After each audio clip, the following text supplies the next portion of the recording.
Are you gonna recount the halftime speech for us? Yeah, well, most of it was about defense, which we scored 54 points the second half, so, you know, I was right on target, right? But, you know, I just, the first thing is, you know, you look at defensive numbers and they shoot 50% from three, the first 54, 46, and they play that matchup zone, and I knew it would. I've seen a lot of teams start really slow against them because it's different, you know, and you got to kind of get a feel for it. And I thought that might happen. That's why I thought we had to really come out and play defense. You know, Lawson didn't play last game, and he's obviously a pretty big piece of the puzzle. I knew he'd play against us, and so we needed to play great defense first half. Didn't do that. That's what I was most disappointed. I knew our offense would come around. I didn't know it would come around with 54, but I felt like it would. We just felt like we needed to be much more aggressive, but I knew they'd get more comfortable, and once you get comfortable, then you start attacking defenses. You know, the matchup has a knack for making you stand around and look at it a little bit. That's kind of what we did the first half. Someone mentioned that you had a long conversation with Kendrick. I think it was mentioned on the broadcast. He said that you had a long conversation with Kendrick after the Cincinnati game. Just kind of the way he responded from that to tonight. He always, yeah, he's just wants to, you know, learn and talk, and so that actually happens quite a bit. I certainly don't want to take very much credit at all for his performance. I mean, I wish I had the magic wand to talk to someone, and if I could just talk to him for a while, they're going to play. They're going to get a triple-double every time. Then I'd talk all the time.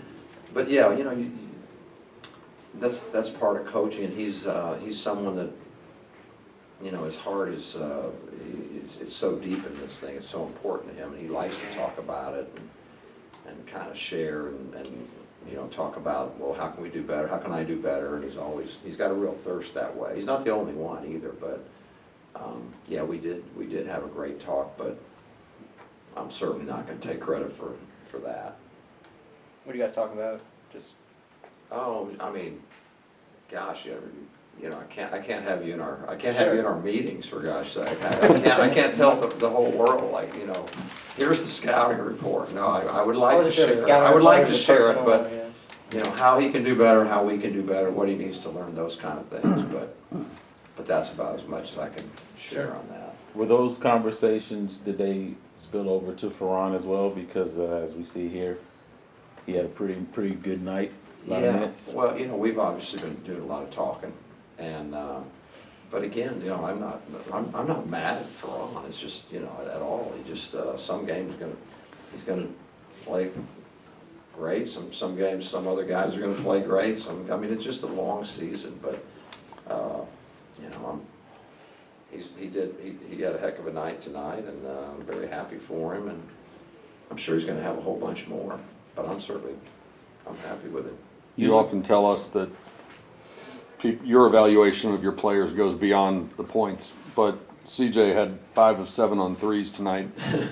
Well, sometimes when it's like that, it doesn't go far beyond. If a guy makes every shot, then no, I mean, but go ahead. Yeah, I didn't let you answer your question, but Overall, did he look as good to you as he appeared on the stat sheet? You know what's so, you know, there's a whole bunch of things that are so fun and rewarding about coaching, and I won't get into all of them, and I can promise you there's quite a few things that are not fun at all about coaching. But one of them that is just fantastic is when you watch someone kind of growing up right in front of you. You know, CJ was a guy that we kind of believed in him, like, you know, it's just, I certainly did. I watched him play, and I thought, this guy's got a lot of different talents, a lot of different things that he has the ability to do.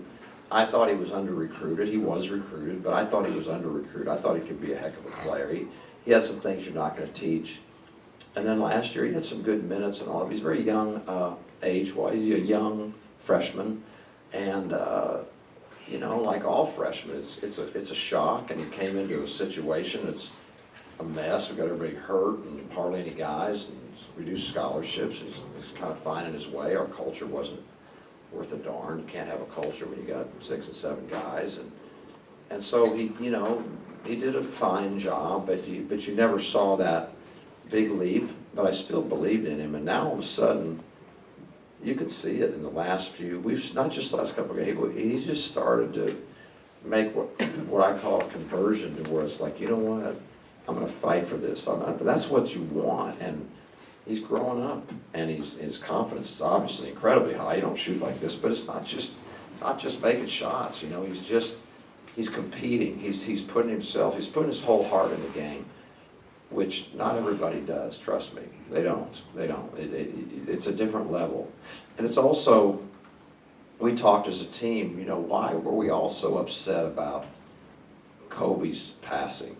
None of us know Kobe. We just know who he is, right? He's just a famous guy that we all watch, and particularly our players, you know, he's a player of their era. And so we talked yesterday, why are you guys so upset last Sunday? Why could we not even practice?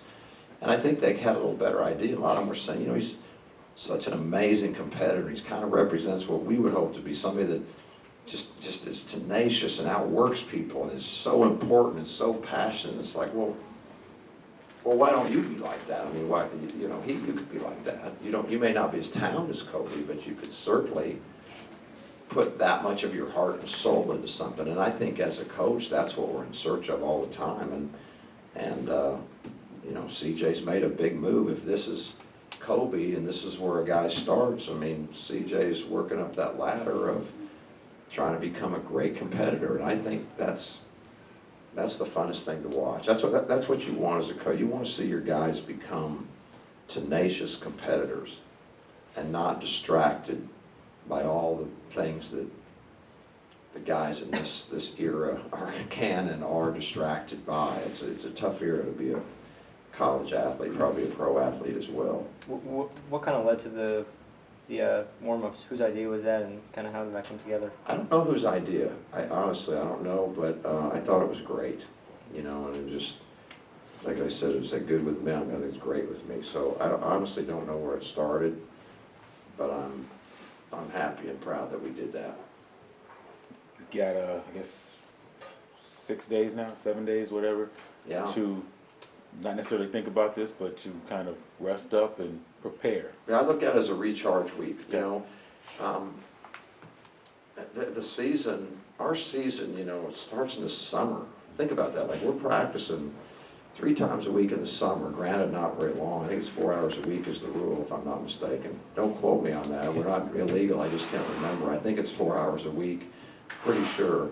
4 hours every week you practice in the summer, and then you come in the fall, and there you go. And before September, like 26, you can practice 4 more hours a week, and then so you do. And then as September comes, and then you practice 5 days a week of 2.5. I mean, this thing is hard. And you're pushing these guys all the time, and it's emotionally, physically, mentally taxing.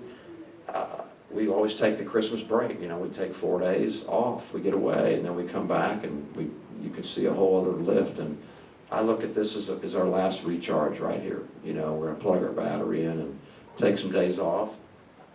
Not because we don't need to get better at things, but because I think the best thing we can do is get their bodies feeling as good as we can for the stretch of February, March, get their excitement back. You know, sometimes we're human. You know, you just work a human to death, and pretty soon they're not that enthusiastic. So I'm hoping this will serve us really well.